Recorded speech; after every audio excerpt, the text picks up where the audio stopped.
अच्छे बच्चे कैसे बैठेंगे बेटा? अभ्यास 1F का चौथा सवाल आज हम लोग करेंगे। सवाल क्या पहले सुन लीजिए और उसका करते हैं। बहुत आसान है चौथा और पांचवा दोनों सवाल। निम्नांकित परमेय संख्याओं के योगात्मक प्रतिलोम बताइए। योगात्मक प्रतिलोम में क्या है? अगर कोई धनात्मक संख्या है तो उसी की ऋणात्मक संख्या, और कोई ऋणात्मक संख्या तो उसी की धनात्मक। देखिए पहला कितना लिखा है? 1/2 का योगात्मक प्रतिलोम। बताओ कितना हो जाएगा? ये धनात्मक है या ऋणात्मक? अरे किसी की आवाज नहीं निकली, क्या हुआ? क्या सो रहे हो क्या? ये धनात्मक है या ऋणात्मक? क्यों? क्योंकि दोनों के चिन्ह समान हैं। अगर अंश और हर दोनों समान चिन्ह के होते हैं तो धनात्मक, और अंश और हर दोनों अलग अलग चिन्ह के होते हैं तो ऋणात्मक। तो ये कैसी हुई? तो इसका योगात्मक कैसा हो जाएगा? ऋणात्मक। तो माइनस का 1/2 हो गया। आई बात समझ में? चलिए दूसरा करते हैं। 1-2 करेंगे तो समझ में आ जाएंगे। माइनस के 3/8 का योगात्मक प्रतिलोम।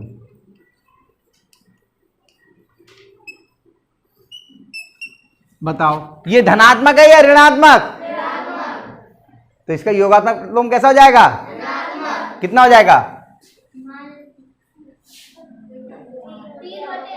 कितना हो जाएगा? हो गया। आ रही बात समझ में? तीसरा, शून्य का योगात्मक प्रतिलोम। अब बताओ ये धनात्मक है या ऋणात्मक? शून्य ना धनात्मक होता है और ना ही ऋणात्मक, इसीलिए शून्य का योगात्मक प्रतिलोम नहीं होता। शून्य का योगात्मक प्रतिलोम होता ही नहीं है। शून्य के अलावा बाकी सारी संख्याओं का योगात्मक प्रतिलोम होगा। एक शून्य ऐसी संख्या है जिसका योगात्मक प्रतिलोम नहीं होता। यहां क्या लिख देंगे आगे? नहीं होता। उत्तर में हो सकता है आपको शून्य लिखा हो, लेकिन आप यहां क्या लिखिए? नहीं होता। ठीक है, चलिए चौथा वाला क्या है? माइनस के 4/-7। माइनस के 4/-7 का योगात्मक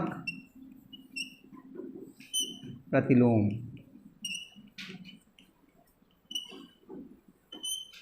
बताओ ये धनात्मक है या ऋणात्मक?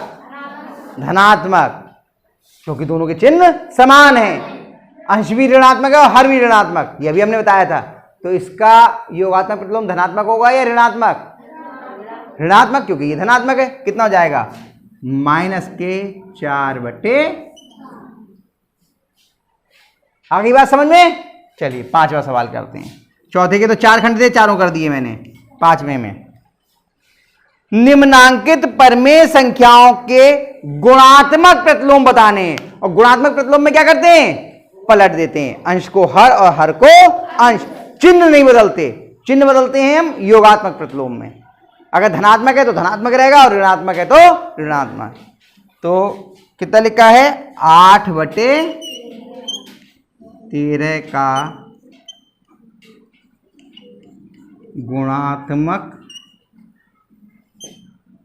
प्रतिलोम।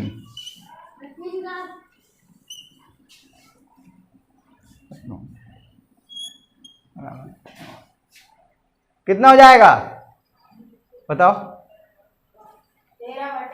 13/8। शाबाश। कितने मोनू ने दिए जवाब? ध्यान रखिए, रोज आओगे तो ऐसे ही जवाब दे लोगे। ये छुट्टियां बहुत मार रहे हैं, इसलिए गड़बड़ कर रहे हैं। रोजाना आओ, सही हो जाएगा मामला। पहला है ना ये। चलिए दूसरा कितना है, माइनस के 6/19 का गुणात्मक प्रतिलोम। बताओ कितना होगा।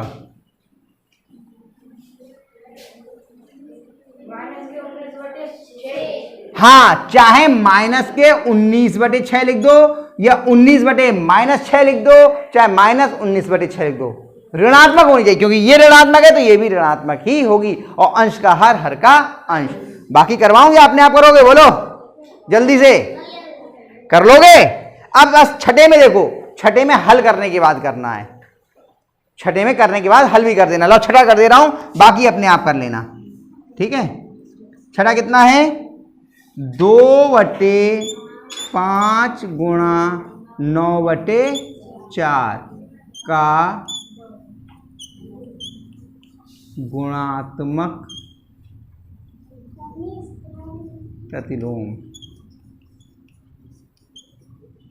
अब क्या होगा, पलट जाएंगे, अंश के हर और हर के अंश। अंश क्या क्या है, हर क्या क्या है, 5 और 4। 5 गुणा 4/2 गुणा 9।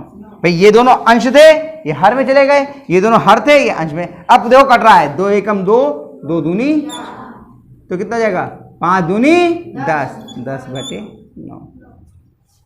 आप ऐसे छोड़ देते तो भी सही हो जाता, और हल कर दिया तो भी सही है, दोनों तरह। और बाकी जो सवाल छूटे हैं, तीसरा, चौथा, पांचवा, ये आप अपने आप कर लेना। -9 में हर कितना है, चौथे वाले में जरा हर बताओ कितना है।